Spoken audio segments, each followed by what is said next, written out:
יברכך אדוני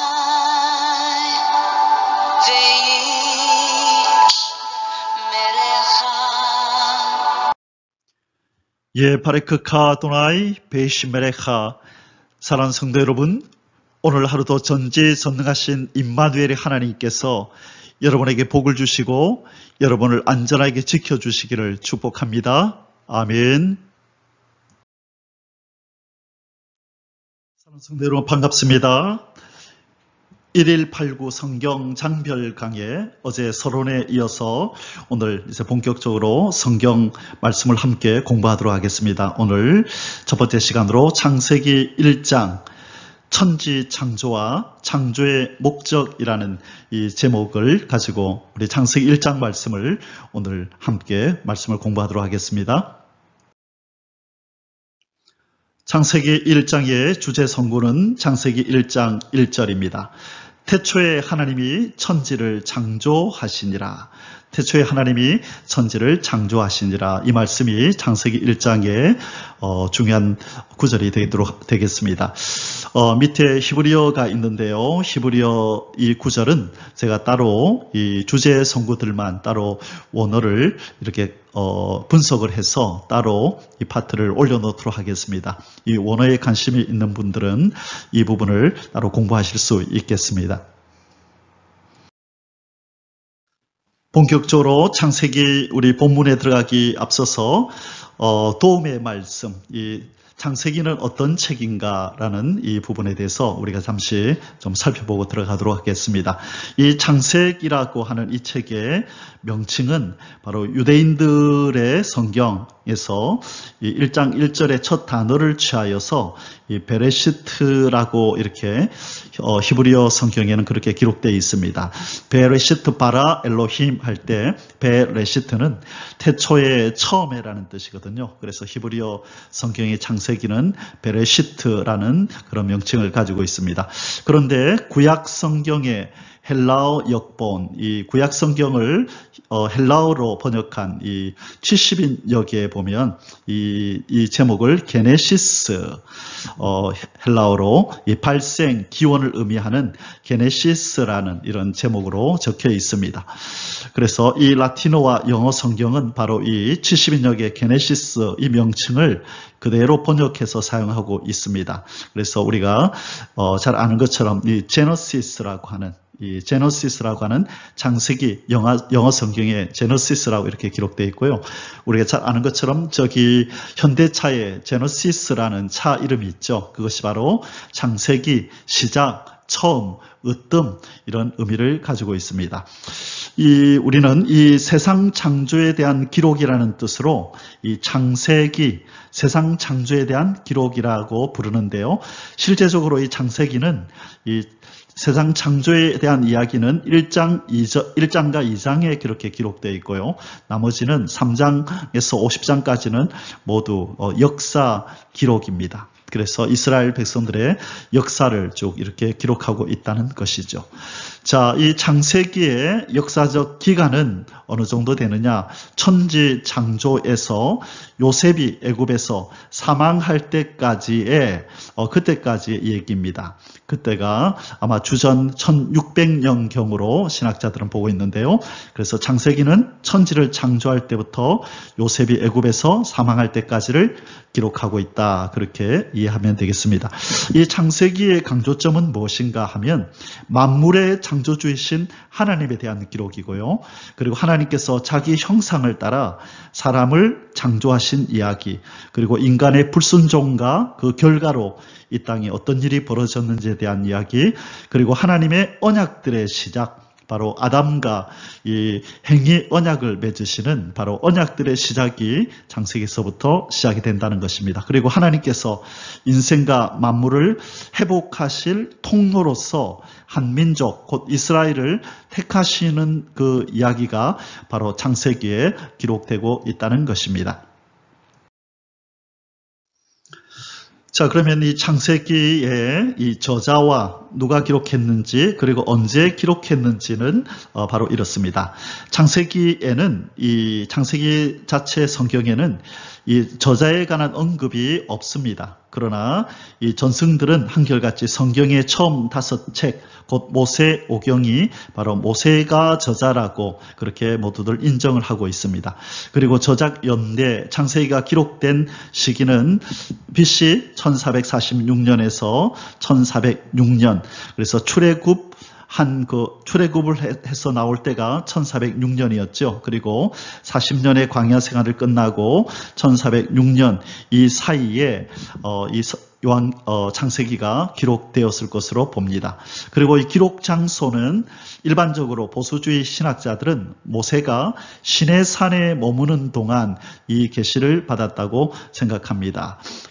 그리고 이 창세기를 왜 기록했느냐, 누구에게 보내려고 기록했느냐, 그 수신자는요, 바로 먼저 출애굽한 이스라엘 백성들을 위하여 기록되었습니다. 이 430년 동안 애굽에서 포로 생활을 했던 이스라엘 백성들에게 하나님이 누구신지, 또 이스라엘 백성을 향한 계획은 무엇인지, 이런 부분들을 이 이스라엘 백성들에게 알리기 위해서 먼저 기록되었다, 그렇게 얘기할 수 있고요. 그러나 하나님께서 족장들에게 하신 약속들과 또 예수 그리스도를 통하여 이루실 인류의 구속 및 하나님의 사랑에 대한 기록들이 이 창세기는 제시가 되어 있는데요. 그렇다고 볼 때에 이 창세기는 역사를 초월하여 모든 인류를 대상으로 쓰여졌음을 알 수 있는 것입니다. 비단 출애굽한 이스라엘 백성들만을 위한 그런 기록이 아니라 바로 이 땅에 태어날 하나님의 존재를 알아야 하고 하나님의 구원 계획을 알아야 하는 바로 모든 이 땅의 인생들을 위하여 이 창세기가 기록되었다. 우리는 그렇게 이해하면 되겠습니다. 자, 그러면 창세기 1장에는 어떤 내용들을 담고 있는지 잠시 살펴보겠습니다. 첫째로 창세기 1장 1절에서 2절까지에 보면요, 무에서 유로의 창조를 하신 우리 하나님에 대한 기사가 나옵니다. 무에서, 아무것도 없는 것에서 있는 것을 창조해 내시는 이 천지 창조하시는 하나님에 대한 기사가 창세기 1장 1절에서 2절에 나오고요. 그리고 두 번째로 창세기 1장 3절에서 13절까지는요, 첫째 날부터 시작해서 셋째 날까지의 하나님의 창조의 역사를 기록하고 있습니다. 첫째 날부터 셋째 날까지. 그리고 창세기 1장 14절에서 31절에는요, 넷째 날부터 여섯째 날까지의 하나님의 창조에 대한 역사가 기록이 되어 있습니다. 그래서 오늘 우리가 창세기 1장을 공부할 때 이 세 가지를 중점적으로 살펴볼 것입니다. 무에서 유로의 천지 창조, 첫째 날부터 셋째 날까지, 그리고 넷째 날부터 여섯째 날까지, 이렇게 3등분으로 나누어서 창세기 1장의 말씀들을 함께 살펴보도록 하겠습니다. 사랑하는 성도 여러분, 우리가 신앙생활을 수십 년을 해도 종종 이 천지 창조의 순서가 이렇게 헷갈립니다. 혼돈이 되고, 그래 정작 알고 있는 것 같지만 이렇게 막상 질문을 받으면 이렇게 대답하기가 좀 이렇게 곤란할 경우가 많이 있죠. 정확하게 우리가 알고 있지 못한다는 의미입니다. 그래서 우리가 창세기 1장을 우리가 시작하면서 이 하나님께서 천지를 창조하신 첫째 날부터 여섯째 날까지 창조의 순서를 간략하게 한번 살펴보고 넘어가겠습니다. 첫째 날에서부터 셋째 날까지는 어떤 그릇을 만든다라는 개념을 가지면 좋습니다. 뭘 만든다고요? 그릇. 그래서 넷째 날부터 여섯째 날까지 이 내용들을 담을 그릇을 첫째 날, 둘째 날, 셋째 날 만든다 생각하시면 되고요. 넷째 날부터 여섯째 날까지는 이 내용물이 그렇게 기록되어 있다. 이렇게 큰 그림을 그리고 시작하면 좋겠습니다. 자, 첫째 날에는 하나님께서 뭘 창조하셨나요?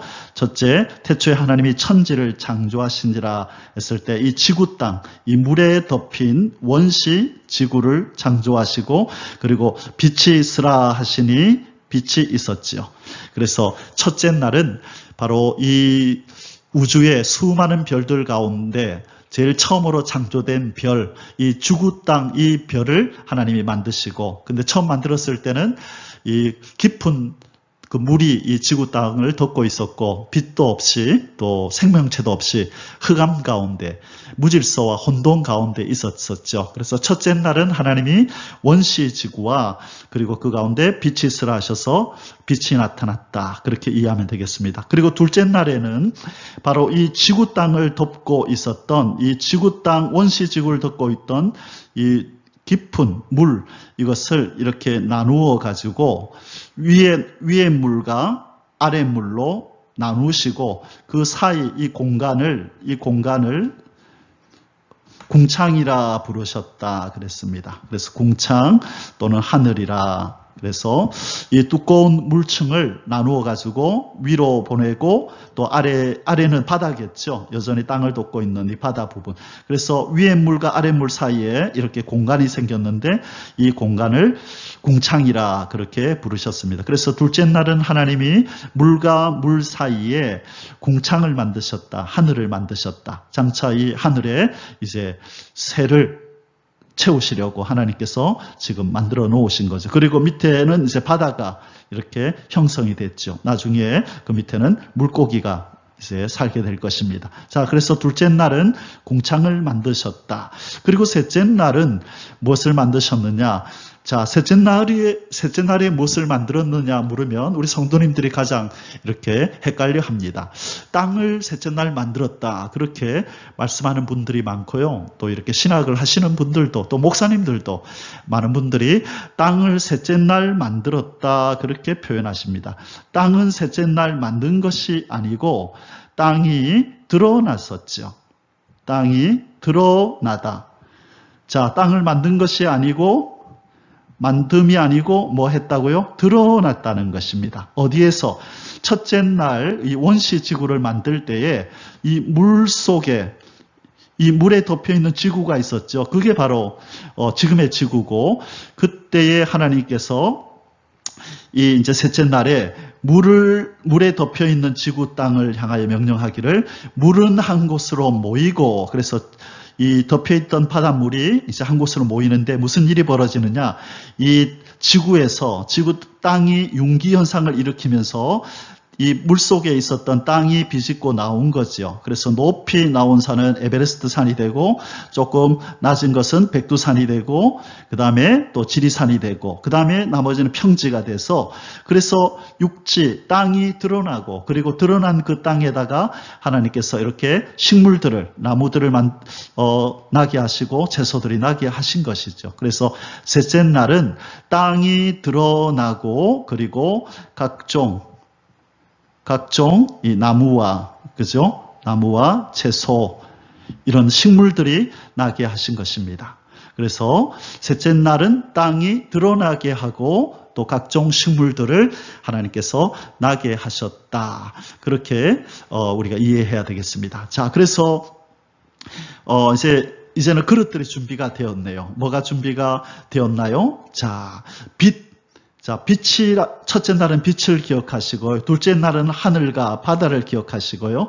셋째 날은 땅을 기억하시면 좋겠습니다. 자, 그러면 이제 넷째 날은 어떤 일이 벌어지느냐?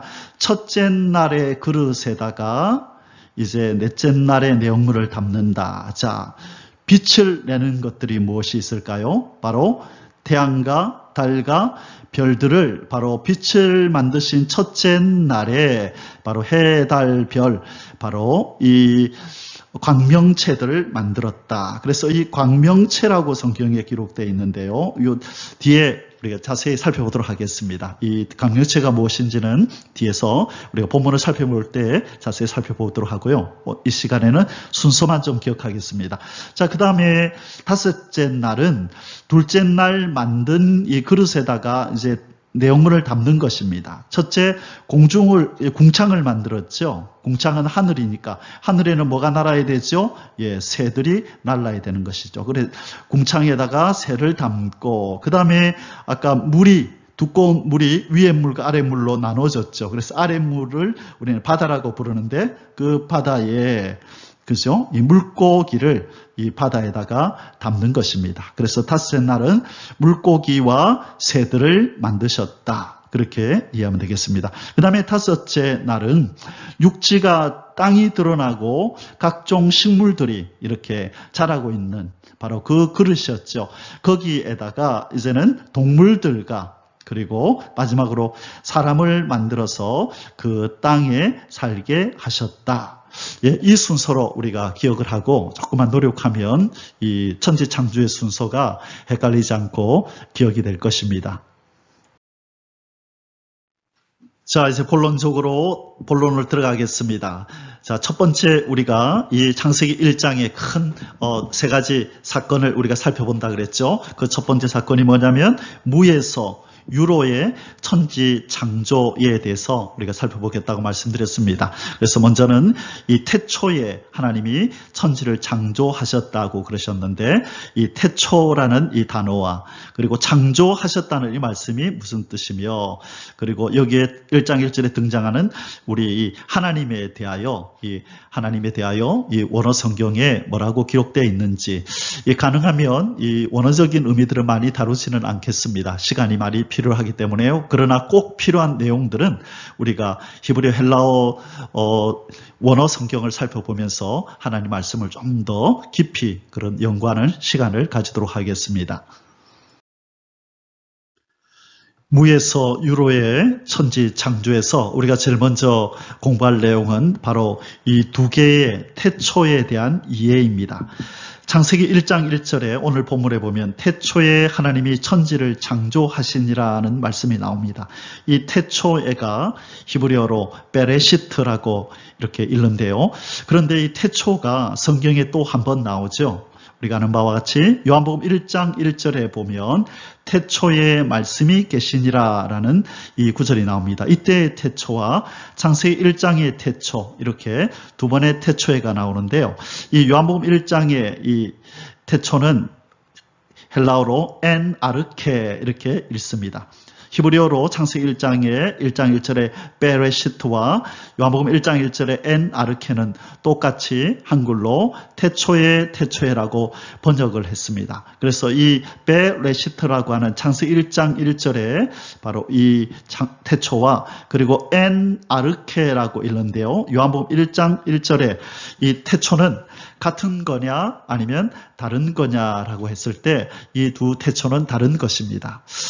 많은 성도님들이 이 태초 그러니까 한국말이 똑같으니까 두 개는 똑같은 태초라고 생각하는데 그것이 아닙니다. 자, 둘 중에 어떤 태초가 더 먼저냐라고 물을 때에 그 답은 요한복음 1장 1절이 더 오래된 태초입니다. 그래서 먼저 창세기 1장 1절의 태초가 뭐냐고 물을 때 우리는 이렇게 대답할 수 있습니다. 이 우주와 만물 그리고 이 인간과 시간 그렇죠? 이런 것들의 시작을 나타내는 바로 시간적 개념이라는 것입니다. 무슨 개념이라고요? 시간적 개념. 뭐가 시작됐다고요? 우주가 시작되고 만물이 시작되고 인간이 시작되고 시간이 시작되는 그 시간적 개념으로서의 태초, 처음, 시작이라는 것을 나타낼 때 바로 창세기 1장 1절에 태초에 베레시트 이렇게 말을 하는 것입니다. 그래서 하나님이 천지를 창조하신 때 그리고 영원이라는 시간에서 이 시작되는 어떤 때 영혼으로부터 시간이 분리되어 나오는 시점 바로 그때가 창세기 1장 1절의 태초입니다. 그래서 이 태초는 어디에서부터 분리되어 나왔다고요? 영혼이라는 그 태초에서부터 이제 우주의 시작, 만물의 시작, 인간의 시작, 시간의 시작. 그래서 이런 것들이 시작되는 시간을 우리는 창세기 1장 1절의 태초라고 부른다는 것이죠. 그리고 반면에 이 엔 아르케라고 하는 요한복음 1장 1절의 이 태초는 무엇이냐면 바로 하나님이 이 시간과 공간이 창조되기 전의 초시간적 개념. 자, 조금 어려운가요? 시간과 공간이 창조되기 전에, 자, 언제 창조되었죠? 창세기 1장 1절에 창조되었잖아요. 그래서 그 전에 시간과 공간이 창조되기 기록되기 전에, 그러니까 초시간적, 아직 시간이 시작이 있기 전에 초시간적 개념이다, 이런 표현을 쓰는데요. 그러니까 영원, 그러면 우주도 있기 전, 만물도 있기 전, 인간과 시간도 있기 전에 그 어떤 상태를 바로 엔 아르케 태초에다. 그래서 눈에 보이는 모든 것들이 우리 눈앞에서 생겨나기 전에, 공간도 생겨나기 전에, 그리고 시간도 생기기 전에 그 상태를 바로 태초에, 요한복음 1장 1절에 태초에라, 이렇게 표현하는 겁니다. 그래서 이 태초는 바로 예수 그리스도의 이 신성과, 예수님의 신성과, 그리고 초시간적인 영원성을 나타낸다. 신학적으로는 그렇게 표현합니다. 예수 그리스도의 신성과 초시간적인 영원성, 초시간적인 영원성을 나타낸다. 그래서 태초에 말씀이 계시니라 이랬을 때는 예수님의 신성을 나타내는 것이고, 영원 전부터 계신 하나님을 강조할 때, 예수 그리스도를 강조할 때 바로 엔 아르케라는 태초에 말씀이 계시니라, 이렇게 표현한다는 것입니다. 좀 어려운 개념이지만 그러나 알고 보면 쉽습니다. 창세기 1장 1절의 태초는 시간과 공간과 물질이 이제 시작되는 그 순간을 의미하는 거고, 요한복음 1장 1절의 태초에는 바로 이 모든 이 지구 땅에 있는, 우주에 있는 모든 물질이 생겨나기 전, 시간이 생기기 전에 그 상태를 태초라 한다. 그렇게 이해하면 되겠습니다.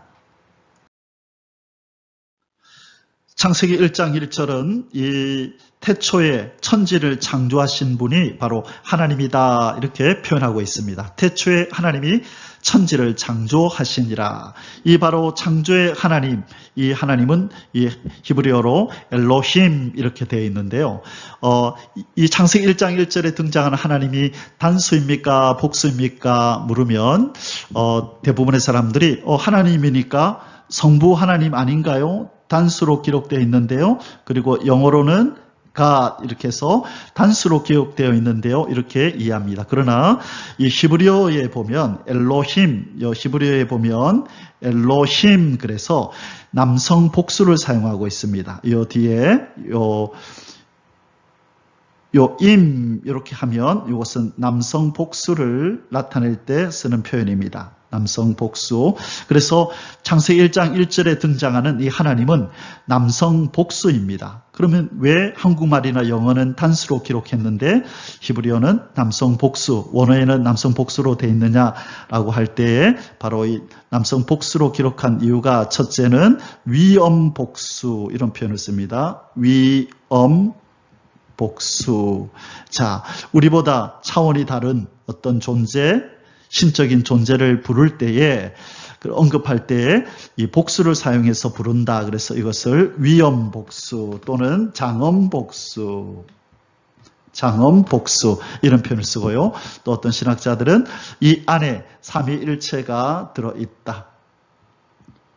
바로 삼위일체를 의미하는 것이다. 그렇게 말씀합니다. 그래서 참고로 태초에 하나님이 천지를 창조하시니라의 이 하나님이 원어에는 복수로 되어 있다. 우리가 참고로 알고 넘어가면 좋겠습니다.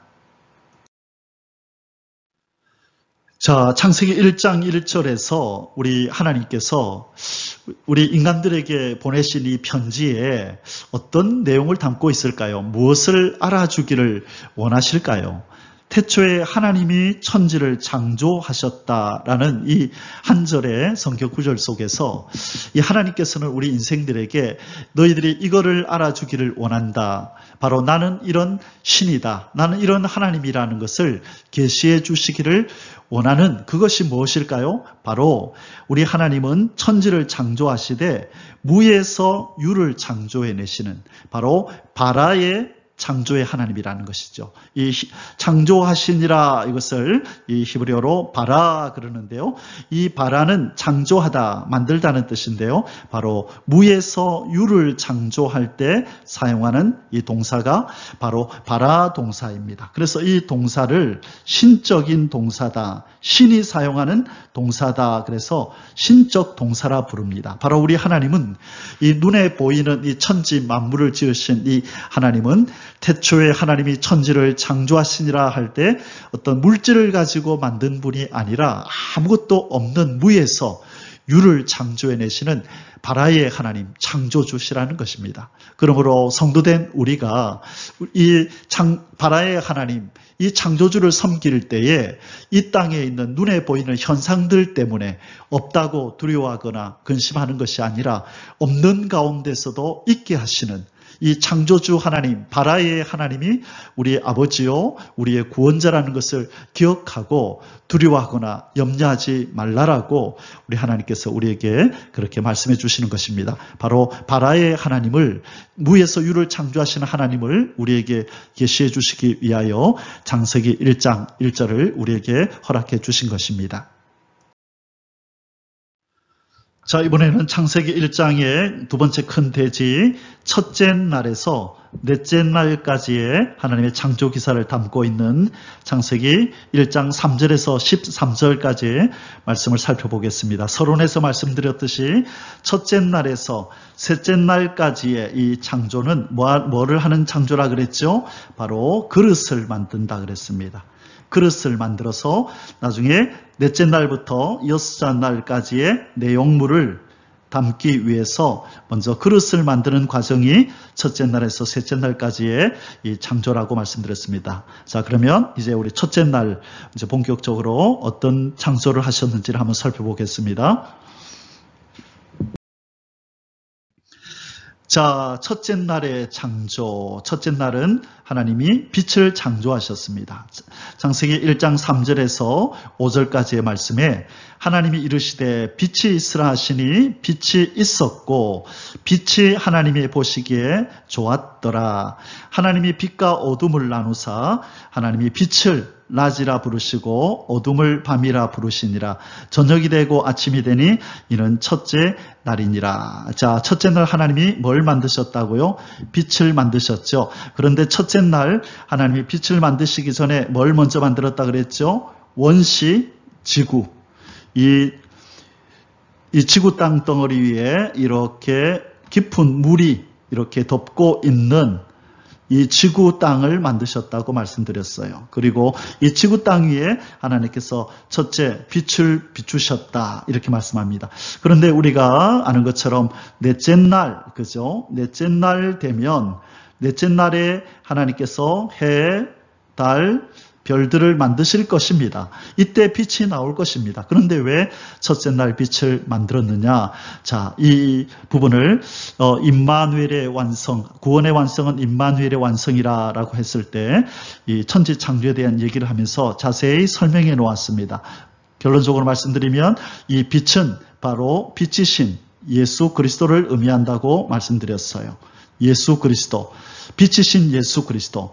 그래서 첫째 날 이후에 이 땅에 나타날 둘째 날, 셋째 날, 넷째 날, 다섯째 날, 여섯째 날 이 땅에 등장할 모든 피조물들에게 이 빛이 뭔가를 공급한다는 거예요. 첫째 뭘 공급한다 그랬죠? 생명을 공급하는 빛. 그리고 둘째 무엇을 공급한다? 밝음을 공급하는 빛. 그래서 둘째 날 이후에 이 땅에 등장할 모든 피조물들이 바로 첫째 날의 빛, 바로 예수 그리스도의 이 빛을 통하여 생명을 얻고 밝음을 얻어서 모든 피조물들이 뭐를 보게 하나요? 하나님의 영광을 보는 생명들이 되도록. 자, 생명이 있어 움직이고요. 밝음이 있어서 하나님의 영광을 보는 이런 피조물들이 이 땅에 태어나서 창조되어서 창조주 하나님 앞에 영광을 돌리도록 하는 역할을 하는 것이 바로 이 첫째 날에 등장하는 이 빛이라는 것입니다. 그래서 여기서 빛이 있으라 해서 빛이 있었지만 엄밀히 따지면 바로 이 빛은 빛이신 예수 그리스도다. 자, 그러면 이것이 그냥 제가 주장하는 것이냐 그것이 아니고 바로 이 말씀의 진리가 어디에 나타나냐면 고린도후서 4장 6절에 보면 이런 표현이 나옵니다. 어두운 가운데 빛이 있으라 말씀하시던 하나님이 하나님의 얼굴에 있는 영광을 아는 빛을 우리 마음에 그리스도 예수 안에 그리스도의 얼굴에 있는 영광을 아는 빛을 우리 마음에 비추셨다. 하나님의 영광을 아는 빛을 우리에게 비추셨다. 누구를 통해서? 바로 예수 그리스도를 통해서. 이 빛이신 예수 그리스도를 통하여 이 빛을 우리 마음속에다가 비췄다는 거죠. 뭘 볼 수 있도록? 하나님의 영광을 볼 수 있도록. 그래서 첫째 날은 원시지구를 만들고 그리고 그 위에 빛을 비추셔서 이제 이 원시지구에 나타날 모든 피조물들이 이 빛으로부터, 빛이신 예수 그리스도로부터 생명을 공급받고 밝음을 공급받아 하나님의 영광을 보는 피조물들이 되도록 하셨다. 우리가 이것이 첫째 날에 하나님의 창조의 역사라는 것을 기억하면 좋겠습니다. 자, 이번에는 둘째 날에 하나님의 창조 역사를 보겠습니다. 하나님께서 무엇을 창조하셨나요? 둘째 날은 궁창이라, 궁창 다른 말로 하늘입니다. 하늘을 창조하셨는데 어떻게 창조하셨는지 볼까요? 1장 6절에서 8절에 하나님이 이르시되 물 가운데에 궁창이 있어. 뭐 가운데에? 물 가운데에 궁창이 있어 물과 물로 나뉘라 하시고, 하나님이 궁창을 하늘을 만드사 궁창 아래의 물과 궁창 위의 물로 나뉘게 하시니 그대로 되니라. 하나님이 그 궁창을 하늘이라 부르시니라. 저녁이 되고 아침이 되니 이는 둘째 날이니라. 자, 하나님이 첫째 날 만들었던 이 지구, 원시지구 여기 있죠. 자, 원시지구에 무엇으로 둘러싸여 있었다고요? 바다로 물로 둘러싸여 있었다고 말씀드렸어요. 이렇게 물로 이렇게 둘러싸여 있었는데 하나님께서 둘째 날에 이 두꺼운 물층을 둘로 나뉘어서 위로 이렇게 올라가는 위의 물과 그리고 여전히 땅을 덮고 있는 아래의 이 물로 나누었다는 거죠. 그러면 가운데 공간이 생겼다, 그죠? 그래서 물 가운데에 궁창이 있어라. 그래서 위의 물과 아랫물, 이 우리가 바다라 부르는 땅을 덮고 있는 물 사이에 공간이 생겼죠. 이 허공을 우리 하나님께서는 궁창이라, 이것을 하늘이라 부르신다는 것입니다. 나중에 여기다 뭘 채운다고요? 하늘에다가 새들을 하나님께서 채우시려고 공간을 만들어 놓으신 것입니다. 이것이 둘째 날의 하나님의 창조입니다. 자, 이번엔 셋째 날입니다. 셋째 날은 땅을 창조한 날이 아니라 땅이 드러난 날, 그리고 식물이 창조된 날입니다. 그 땅 위에다 하나님이 식물들을 자라게 하신 것이죠. 창세기 1장 9절에서 13절 내용입니다. 하나님이 이르시되 천하의 물이 한 곳으로 모이고 묻이 드러나라. 물에 잠겨있던 땅이 드러나라고 명하신 날이 바로 셋째 날입니다. 그대로 되니라.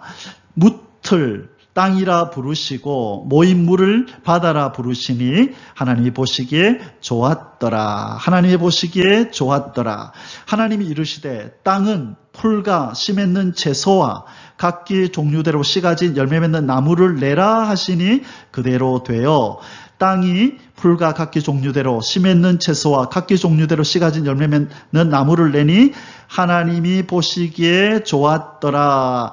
자, 셋째 날은 제가 별표를 2개나 쳤죠. 하나님이 보시기에 좋았더라. 하나님이 보시기에 좋았더라. 이 셋째 날은 하나님께서 보시기에 좋았더라를 2번이나 좋았더라를 하신 날. 그래서 이스라엘 백성들은 이 셋째 날을 너무너무 좋아합니다. 그래서 이 셋째 날이 이스라엘 백성은 지금도요, Sunday, Monday, Tuesday 우리 일반적으로 이 사람들이 쓰는 그런 달력 체계를 쓰지 않고요, 창세기 1장에 나오는 첫째 날, 둘째 날, 셋째 날 이런 표현을 씁니다. 그래서 셋째 날을 우리 일반적인 달력으로 표현하면 이것은 화요일입니다. 셋째 날. 첫째 날이 뭐죠? 일요일, 주일이고요. 둘째 날이 월요일이고 셋째 날이 바로 화요일인 것입니다. 그래서 이스라엘 백성들은 이 화요일을 되게 좋아합니다. 그래서 많은 사람들이 결혼식도 바로 이 화요일 날, 셋째 날에 하는데요. 참고로 요한복음 2장 1절에 보면 가나 혼인잔치가 나오죠. 거기 보면 셋째 날, 세 번째 되던 날, 셋째 날에 바로 혼인잔치를 한다. 그래서 많은 분들이 이 셋째 날이 3일째 되던 날, 이렇게 성경은 3일째 되던 날이라고 되어 있으니까 이게 무슨 뜻인가 의아해하는데, 이것은 원어적으로 셋째 날, 다시 말해 화요일 날, 다시 말해 하나님이 좋았더라를 2번이나 하신 좋은 날, 바로 셋째 날을 의미하는 것입니다. 저녁이 되고 아침이 되니 이는 셋째 날이니라. 자, 이것이 바로 하나님이 땅이 드러나게 하고 식물이 나게 한 것입니다. 바로 이 땅이 드러나는 이 현상을 우리는 과학적으로 융기 현상이라 그렇게 말하죠. 그래서 땅이 지축이 흔들리면서 밑에서 물속에 있던 땅들이 높이 솟아오르는 산악이 되고, 좀 낮은 것은 이렇게 동산이 되고, 더 평평한 것은 평지가 되는 이런 융기 현상이 일어나고, 그 땅이 올라온 곳에 계곡이 생기니 물이 한쪽으로 그것으로 모인 거죠. 그것이 바로 깊은 심해 바다가 된 것입니다. 자, 바로 이 부분이 셋째 날 땅이 드러나고 식물이 생긴 그림입니다. 자, 3장의 사진을 여기 놓았는데요. 자, 이 바다가 원래 이 땅들이 어디 있었다고요? 땅이 저 바다 밑에 있었는데, 땅이 솟아오르는 융기 현상을 통해서 이렇게 치솟아 오르고, 그리고 물은 한 곳으로 이렇게 모여서 바다를 이루고, 그리고 이 육지가 생긴 곳에다가 하나님이 푸르디 푸른 이 식물들을 이렇게 심어 놓은 상태, 이것이 바로 셋째 날 우리 하나님께서 행하신 창조의 역사입니다. 자, 이제 창세기 1장의 세 번째 큰 대지는 넷째 날부터 여섯째 날까지의 창조인데요. 바로 앞에서도 말씀드렸듯이 첫째 날에서 셋째 날까지 첫 사흘 동안은 이 혼돈을 몰아내시고 생명의 공간을 만드시는, 다시 말해 무엇을 만들었다 그랬어요? 그릇을 만드는 역사가 첫째 날부터 셋째 날까지의 바로 역사였습니다. 이제 나머지 사흘 동안, 그 다음에 이제 4일째부터 그렇죠, 7일까지, 자, 6일까지, 자, 6일까지는 바로 이 그릇에다가 생명체를 넣어두는 바로 이 역사가 나타납니다. 그래서 나머지 사흘 동안은 그 공간, 그 그릇 안에 생명체를 두심으로 이 공허했던 이 공간을 채우는 역사다. 그래서 내용물을 채우는 역사가 바로 넷째 날부터 여섯째 날까지의 역사다. 우리는 그렇게 이해하면 되겠습니다. 그러면 이제 넷째 날부터 여섯째 날까지의 그 하나님의 창조를 하나씩 살펴보도록 하겠습니다. 자, 이제 넷째 날 우리가 하나님이 창조하신 것을 살펴볼 차례입니다. 넷째 날은 뭘 창조하셨다고요? 해와 달과 별들을 창조하셨습니다. 다시 말해 그것을 성경은 뭐라고 얘기하냐면 광명체라 이렇게 표현하고 있습니다.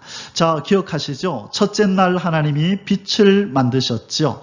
이 빛을 히브리어로는 오르라고 부릅니다. 그런데 이 해, 달, 별, 이 광명체는 뭐라고 부르느냐? 메오르 이렇게 부릅니다. 메오르. 자, 메오르. 자, 오름이 아니고 메오르. 자, 오르가 빛이라 그랬죠. 여기도 오르가 있네요. 그런데 앞에 메가 붙습니다. 광명체. 이 첫째 날의 빛은 빛 자체입니다.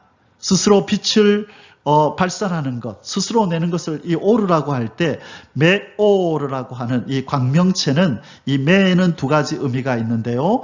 빛을 내는 것 또는 빛을 내는 곳, 빛을 내는 물건이나 빛을 내는 장소를 바로 광명체라, 그걸 메오르라고 한다는 거죠. 그러므로 우리가 알 수 있는 것은 뭐냐면 해, 달, 별이라고 하는 이 광명체는 스스로 빛을 내는 것이 아니라 바로 첫째 날의 빛, 오르로부터 빛을 받아서 빛을 발산하는 거라는 겁니다.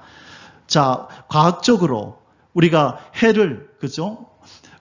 항성이라 그래서 스스로 빛을 낸다 그러지만 실은 이 해조차도 스스로 빛을 내는 것이 아니라 첫째 날의 빛인 바로 이 빛이신 예수 그리스도, 빛의 근원이신 예수 그리스도에 의해서 피조물인 해가 빛을 받아서 빛을 발산하고 그 빛을 받아서 달과 별들이 빛을 낸다는 것이죠.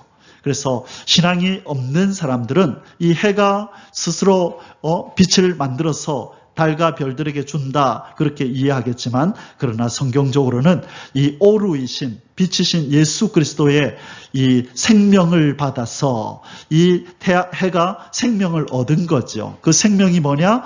빛을, 열을 만들어내는, 이 뜨거움을 만들어내는 생명을 이 첫째 날의 빛으로부터 받아서 이 해는 해의 사명을 감당하는 것입니다. 해의 생명을 하는 거죠. 그 해의 생명이란 뭐라고요?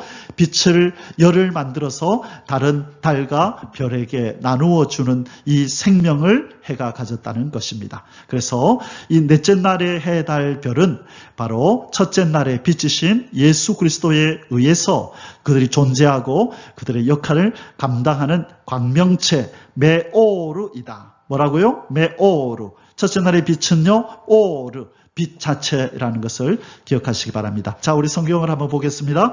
창세기 1장 14절에서 18절까지. 하나님이 이르시되 하늘의 궁창에 광명체들이 있어 낮과 밤을 나뉘게 하고 그것들로 징조와 계절과 날과 해를 이루게 하라. 또 광명체들이 하늘의 궁창에 있어 땅을 비추라 하시니 그대로 되니라.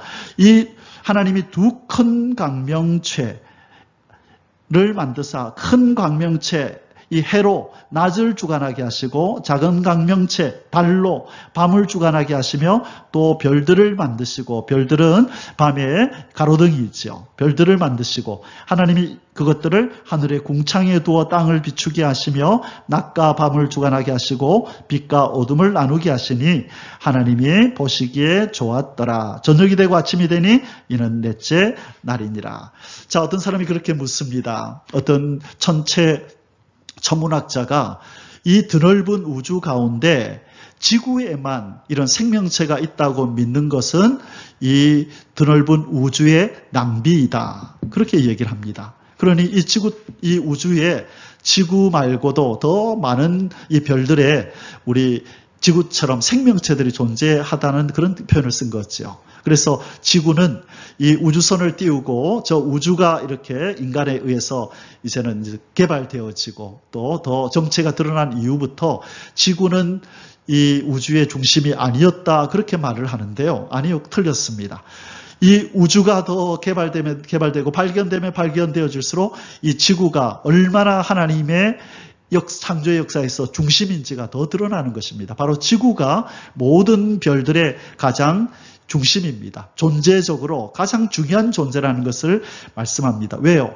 해와 달과 다른 별들은 바로 지구 땅을 비추도록 만들어졌기 때문에 바로 다른 모든 별들 가운데 이 지구가 가장 중심이요, 가장 중요하다는 것을 우리는 그렇게 기억하고, 바로 하나님이 아름답게 만들어주신 이 지구별에서 우리가 얼마나 존귀한 자로 하나님 앞에 사랑받고 사는지를 그렇게 자각하면서 감사하면서 그렇게 살아가야 될 줄 믿습니다.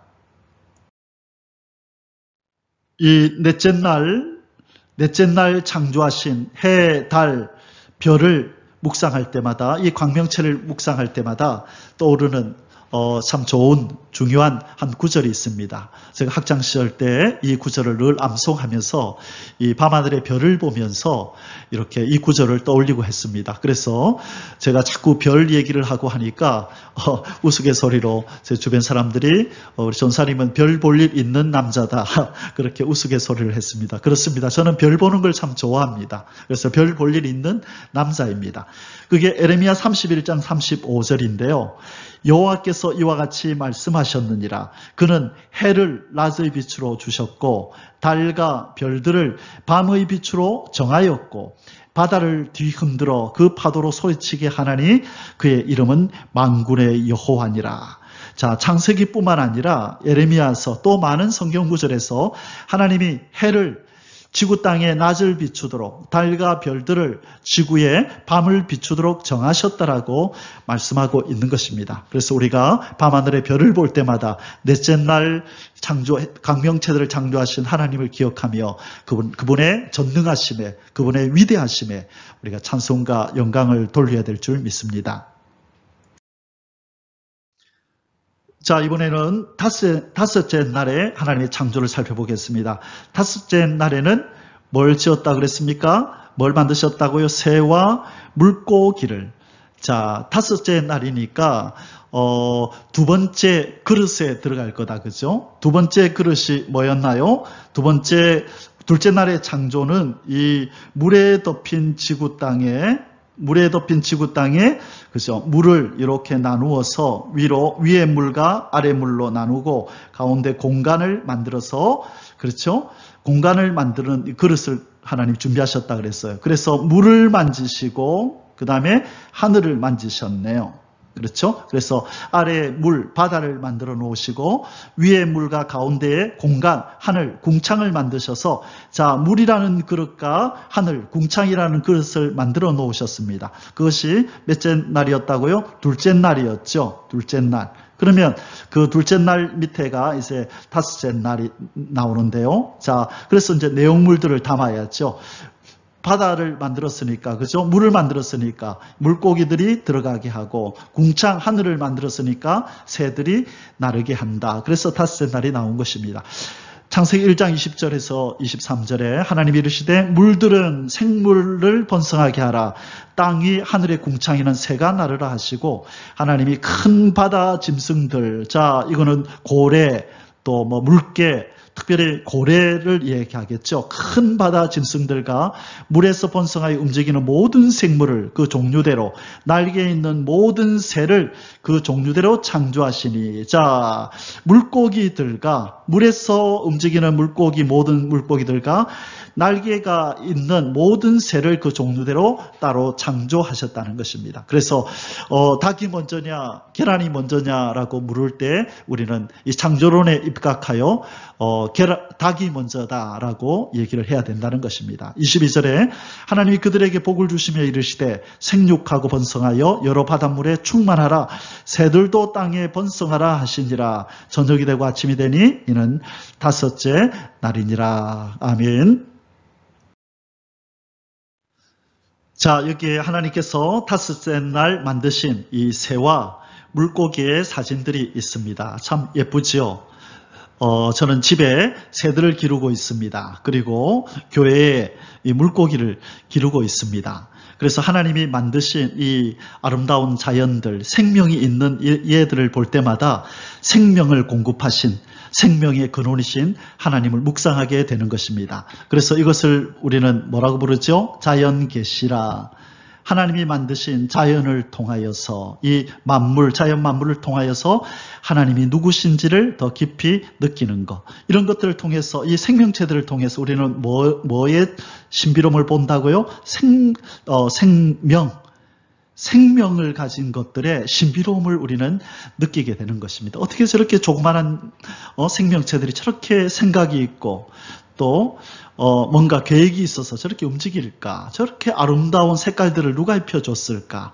그래서 하나님의 아름다움, 생명이신 하나님, 그리고 이들이 질서가 있고 또 이들에게 계획이 있어서, 그리고 자기들이 이제 하나님이 부여하신 그 창조의 목적을 따라 그렇게 새소리를, 아름다운 소리를 내기도 하고 또 멀리 또 살 곳을 찾아다니는데 누가 가르쳐 주지 않아도 하나님이 부여해 주신 그 능력을 사용해서 이들이 삶을 영위해 가는 것. 그래서 이 새들의 삶과 물고기들의 이 삶을 가만히 바라다 보면 이들에게 생명을 주신 우리 또 하나님의 그 생명이신 하나님을 느끼게 되고, 아름다움을 주신 그 하나님의 아름다움을 보게 되고, 질서 있게 움직이는 얘들을 보면서 혼돈을 물리치시고 질서와 원리를 부여하신 이 질서의 하나님을 느끼게 되는 것입니다. 사랑하는 성도 여러분, 여러분도 여러분 주위에 하나님이 만드신 이 자연 만물을 바라보시면서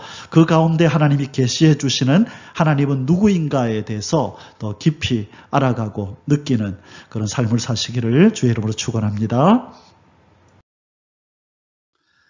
자, 이제 여섯째 날, 오늘 창세기 1장의 이제 마지막 날이 마지막 순서입니다. 자, 여섯째 날은 하나님께서 이 드러난 육지에다가 이 식물이 만발해 있는 그 육지에 동물들을 창조하시고, 그리고 마지막으로 하나님께서 사람을 창조하셨습니다. 자, 우리가 이 하나님께서 이 지구 땅을 만들 때에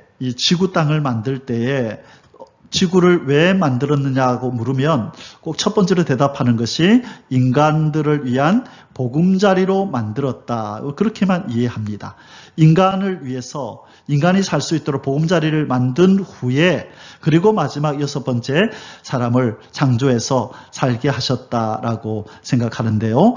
이 지구는 인간을 위한 보금자리뿐만 아니라 제가 자주 강조하는데요. 이것은 하나님을 위한 영광의 도구입니다. 영광의 도구. 그래서 이 자연 만물에다가 하나님의 영광을 깃들어 놓고 인간들이 그 자연 만물을 보면서 이 지구 땅에 있는 이 자연 만물을 보면서 하나님 앞에 영광을 돌리도록 이 자연을 하나님께서 이 지구를 만드셨다는 것입니다. 그래서 우리는 이 지구 땅이 인간을 위한 보금자리일 뿐만 아니라 하나님의 영광을 보고 발견하고 찬송할 수 있는 영광의 도구라는 그 개념을 가지고 이 지구 땅에 있는 또 우주에 있는 모든 자연 만물들을 쳐다보아야 하는 것입니다. 자, 여섯째 날 하나님이 창조하신 것은 동물과 사람인데요. 어떻게 창조하셨나 보겠습니다. 1장 24절 하나님이 이르시되 땅은 생물을 그 종류대로 내되 가축과 기는 것과 땅의 짐승을 종류대로 내라. 자, 여기에서 우리가 기억해야 될 것은 하나님이 땅의 짐승, 바로 이 야생동물과 그 다음에 가축, 이 가축을 따로 만드셨다는 것입니다. 그래서 사람들이 왜 외양견을 기르고 외양동물을 기르느냐? 하나님의 사람들은 사람의 신경 써야지 왜 동물들한테 신경을 쓰느냐? 그것은 틀린 말입니다. 원래 하나님이 인간을 창조하실 때 하나님께서는 먼저 만드신 이 동물들, 식물들, 이 자연을 잘 돌보고 가꾸라는 사명을 아담과 하와에게 주신 것입니다. 그래서 우리가 이 가축들을 돌보고 이 생명들을 이렇게 돌보아 주는 것이 우리 인간을 창조하신 창조의 목적입니다. 그래서 너무 그 일에만 몰두하면 안 된다는 것이지 그 자체는 하나님이 회복된 우리 인간, 거듭난 우리 인생들에게 회복된 아담들에게 하나님께서 맡기신 사명이 바로 가축을 돌보는 것입니다. 그래서 잠언에도 보면 의인은 자기 집안의 가축들을 돌보려니와 이런 표현이 나옵니다. 그래서 집에서 애완동물을 기르는 것 자체가 그것이 잘못된 것이 아니라는 것, 그것을 알았으면 좋겠습니다. 자, 그래서 하나님이 가축과 기는 것과 땅의 짐승, 야생동물을 만드셨다고 말씀합니다. 25절에 땅의 짐승을 그 종류대로, 가축을 그 종류대로, 땅에 기는 모든 것을 그 종류대로 만드시니 하나님이 보시기에 좋았더라. 26절에 이제 하나님이 인간을 창조하시죠. 하나님이 이르시되 우리의 형상을 따라 우리의 모양대로 우리가 사람을 만들고 그들로 바다의 물고기와 하늘의 새와 가축과 온 땅과 땅에 기는 모든 것을 다스리게 하자 하시고. 보세요. 인간의 사명이 뭐라고요? 모든 생명체들을 다스리는 것, 보존하는 것, 그리고 그들 속에 담겨있는 하나님의 능력을, 신성을 보면서 찬양하는 것, 그것이 바로 인간을 창조한 목적이라는 것입니다. 27절에 하나님이 자기 형상, 곧 하나님의 형상대로 사람을 창조하시되 남자와 여자를 창조하시고. 자, 이것이 하나님께서 남자와 여자를 창조하신 목적은 그러면 무엇일까요? 남자와 여자를 창조하신 목적이 무엇인가? 바로 뒷구절을 좀 더 살펴보겠습니다. 28절에서 31절에 이제 인간의 사명이 여기에 이제 나옵니다. 하나님이 그들에게 복을 주시며 하나님 그들에게 이르시되 생육하고 번성하여 땅에 충만하라, 땅을 정복하라. 생육하고 번성하라는 것입니다. 인류를 더 많이 퍼뜨려서 이 지구 땅에, 하나님이 만든 지구 땅에 인간들로 가득 채우라는 것입니다. 어떤 인간들로? 악인들, 죄인들이 아니라 하나님을 아는 지식으로 가득 차고 하나님을 경외하는 그 마음이 있는, 하나님을 사랑하는 그 마음이 있는 자들로 생육하고 번성하도록 남자와 여자를 창조하셔서 그렇게 여자로 하여금 생육하게 하신 것입니다. 바다의 물고기와 하늘의 새와 땅에 움직이는 모든 생물을 다스리라 하시니라. 하나님이 이르시되 내가 온 지면에 씨 맺는 모든 채소와 씨 가진 열매 맺는 모든 나무를 너희에게 주노니 너희의 먹을거리가 되리라. 처음에 하나님이 인간에게 허락하신 먹을거리는 채소였습니다. 육식이 아니라 바로 채식이었다는 것이죠. 30절 또 땅의 모든 짐승과 하늘의 새와 모든 새와 생명이 있어 땅에 기는 모든 것들에게는 내가 모든 풀을 먹을거리로 주노라. 자, 인간뿐만 아니라 이 동물들에게도 하나님이 먹을거리로 채식을 명하셨다는 것입니다. 그러나 오늘날 이 인간의 범죄로 저주를 함께 받은 이 동물들이 서로 약한 것들을 잡아먹는 약육강식의 세계가 일어난 것은 바로 이 창조의 원리, 하나님 명령하심이 거부되는 것이죠. 바로 죄로 말미암아 저주받은 동물들조차도 우리 인간들과 같이 하나님을 거부하며 창조의 질서를 파괴하고 불순종하며 살아가는 것입니다. 31절에 하나님이 지으신 모든 것을 보시니 보시기에 좋았더라. 보시기에 좋았더라. 저녁이 되고 아침이 되니 여섯째 날이니라. 아멘. 자, 여섯째 날 하나님이 창조하신 동물과 사람입니다. 각기 종류대로. 그래서 계란이 먼저냐 닭이 먼저냐 물으면 답이 뭐라고요? 닭이 먼저입니다. 하나님은 성숙한 이 성체들, 이미 이 장성한 자들을 하나님이 만드셔서 생육하고 번성하도록 만드셨고요. 그리고 하나님께서 이 아담을 흙에서 빚어서 창조하시고 그리고 그 갈비뼈로 여자를 창조해내셔서 생육하고 번성하라고 명하셨던 것입니다. 사랑하는 성도 여러분, 우리가 재미있으면서 의미 있는 우리 한 내용을 한번 살펴보도록 하겠습니다. 이 첫째 날부터 여섯째 날까지의 창조의 역사에 있어서 우리가 하나님이 좋았더라 이 저녁이 되면 아침이 되니 이런 첫째 날이니라 이런 표현을 많이 쓰셨죠. 그런데 우리가 성도들이 정확하게 모르고 있는 내용이 바로 이 부분입니다. 그래서 사람들은 첫째 날부터 다섯째 날까지는 하나님이 좋았더라고 말씀하시고 인간을 마지막으로 만드신 그 6일째는 보시기에 심히 좋았더라 그렇게 말했다고 얘기합니다.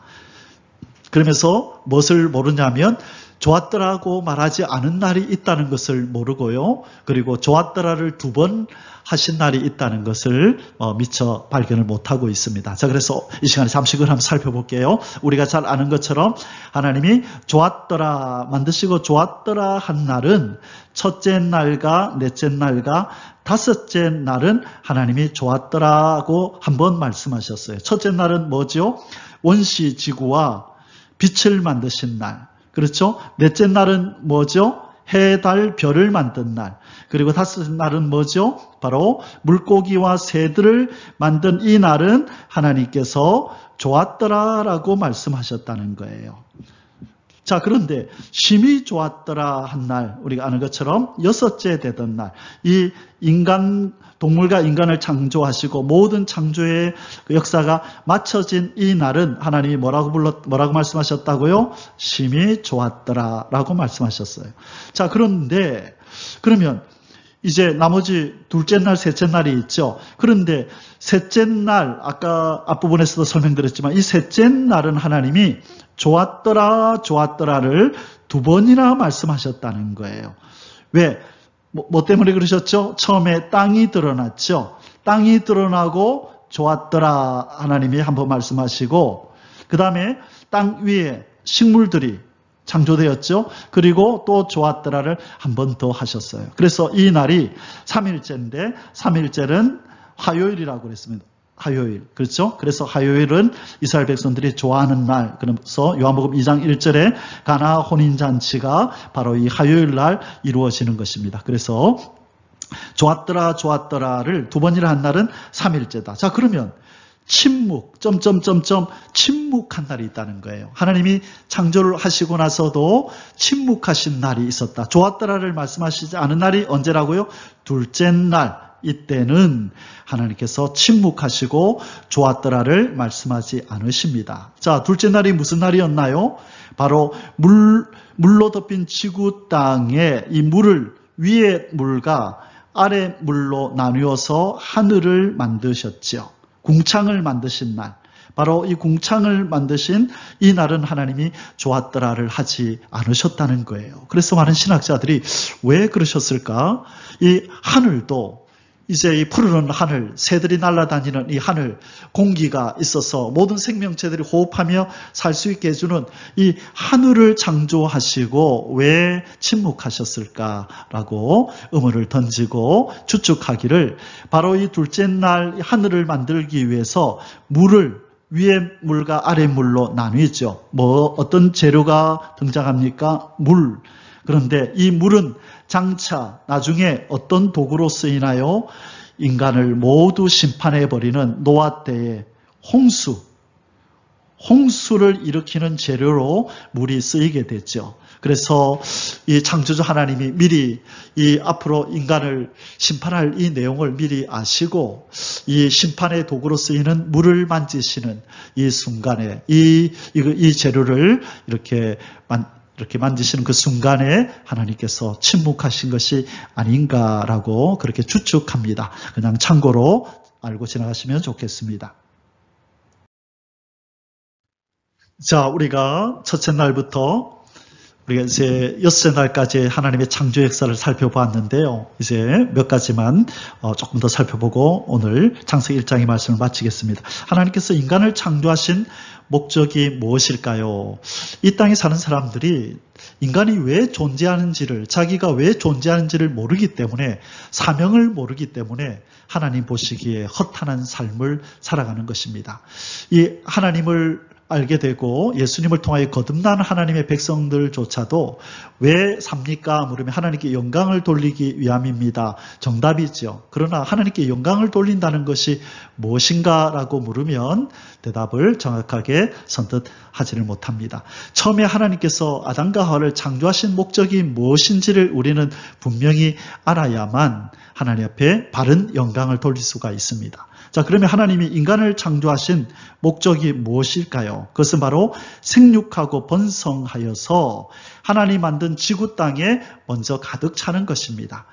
그래서 하나님의 신성과 능력을 계시하고 있는 이 자연 만물을 하나님께서 첫째 날부터 여섯 날까지 만드신 자연 만물을 잘 관리 보존하면서 그 자연 만물이 하나님의 신성과 능력을 잘 계시하고 보여줄 수 있도록, 그래서 태어나는 모든 인간들이 자연 만물에 깃들어진 하나님의 영원하신 능력과 신성을 계속해서 발견하고 영광 하나님 앞에 경배와 찬양을, 창조주 하나님 앞에 경배와 찬양을 드리도록 한 것입니다. 그래서 이것이 첫 번째 인간의 사명이었고요. 그러나 저주받아서 사망에 이른 우리 인생들을 또 예수 그리스도를 통하여 구원해 주셨기 때문에 구원받은 우리의 사명은 구원의 하나님을 찬송하고 예배하는 것이 하나 더 더해진 것이죠. 그러나 최초의 아담과 하와 인류를 만드신 목적이 무엇이냐 물을 때에 우리는 생육하고 번성하여 하나님의 땅, 하나님의 나라인 지구를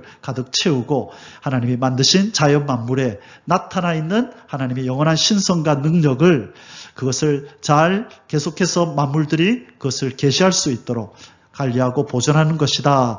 그렇게 이해하면 되겠습니다.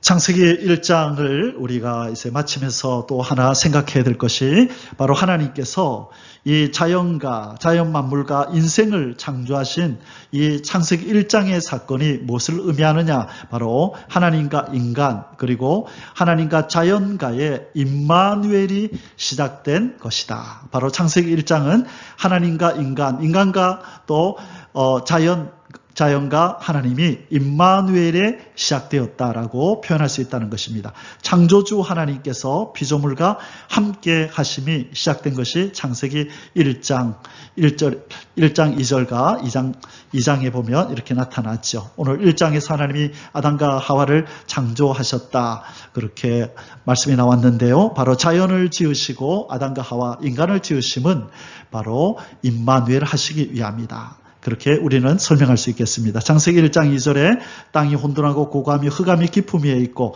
하나님의 영은 수면 위에 운행하시니라. 바로 성령께서 이 물에 쌓여있는 지구 땅에 하나님의 성령이 운행하시는 그 장면이 바로 이 자연가의 하나님의 임마누엘이고, 그리고 창세기 2장 7절에 보면 여호와 하나님이 땅의 흙으로 사람을 지으시고 생기를 그 코에 불어넣으시니 사람이 생명이 되니라. 자, 이것은 2장의 표현이지만 1장에서는 우리의 형상을 따라 우리가 사람을 만들자, 창세기 1장 26절에서 이렇게 말씀했죠.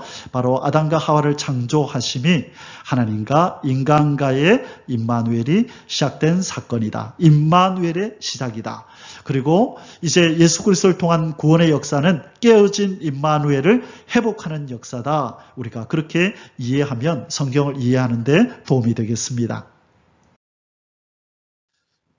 자, 우리는 마지막으로 이 창세기 1장에서 무엇을 알 수 있느냐면, 창세기 1장에서요, 바로 하나님의 창조와 재창조의 원리를 배울 수 있게 됩니다. 우리 하나님께서 예수 그리스도 통하여 우리 인간을 구원하는 것, 그리고 회복하는 것, 그리고 재창조하는 것, 이것을 우리는 바로 하나님께서 망가진 세상을 구원한다, 회복한다, 재창조하신다라고 표현하는데, 그것은 바로 하나님이 천지를 창조하셨던 그 원리를 따라서 우리를 재창조하신다는 거죠. 그래서 우리가 하나님의 창조의 원리를 아는 것은 이 재창조의 역사에 동참하고 있는 우리, 또 하나님이 재창조하시는 만물을 바라보는 우리의 시각이 새로워질 수 있다는 것이죠. 하나님은 어떻게 천지를 창조하셨나요? 성령과 말씀으로 천지를 창조하셨습니다. 창세기 1장 2절에 땅이 혼돈하고 공하며 흑암이 깊음 위에 있고 하나님의 영은, 성령님은 수면 위에 운행하시니라. 그리고 나서 1장 3절에 하나님이 이르시되 말씀하시되 빛이 있으라 하시니 빛이 있었고, 자, 이제 첫째 날부터 계속해서 하나님이 이르시되 가라사대 가라사대 말씀이 떨어지지요. 그래서 성령이 운행하는 곳에 하나님의 말씀이 떨어지면 거기에 창조의 역사가 나타난다.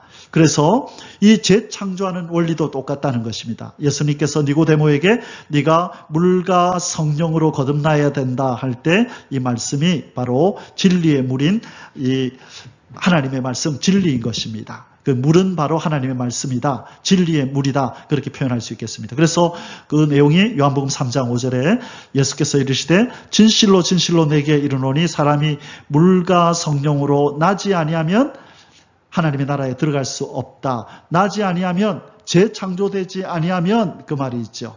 재창조되지 아니하면 무엇과 무엇으로? 성령과, 수면 위에 운행하시던 성령과 빛이 있으라 이르시는 하나님의 진리의 말씀, 이 물이 있을 때에 창조가 일어나는데, 이것이 바로 죄와 허물로 죽은 인생과 저주받은 만물을 회복하는 원리도 똑같다라고 기억할 때에 우리는 말씀의 중요성을 알게 되는 것입니다. 그래서 1일 8구 이 긴 말씀을 공부하는 여정을 시작하게 된 것입니다. 창세기부터 계시록까지 하나님 말씀들을 우리가 깊이 알면 알수록 우리 속에 재창조의 역사가 더 힘있게 일어나고 하나님을 아는 지식에 더 높은 곳에, 깊은 곳에 넓게 이르게 될 것입니다.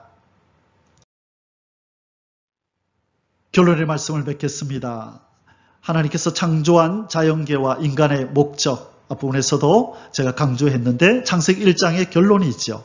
바로 이 자연계, 첫째 날부터 6일 6일째까지 만들어진 자연계는 하나님의 영원한 능력과 신성을 나타내는 것이 바로 자연계의 목적이고, 인간의 목적은 자연계 속에 계시된 하나님의 아름다움을 보면서 감탄함으로 중요합니다. 이 감탄이 뭐냐? 이게 바로 찬송입니다.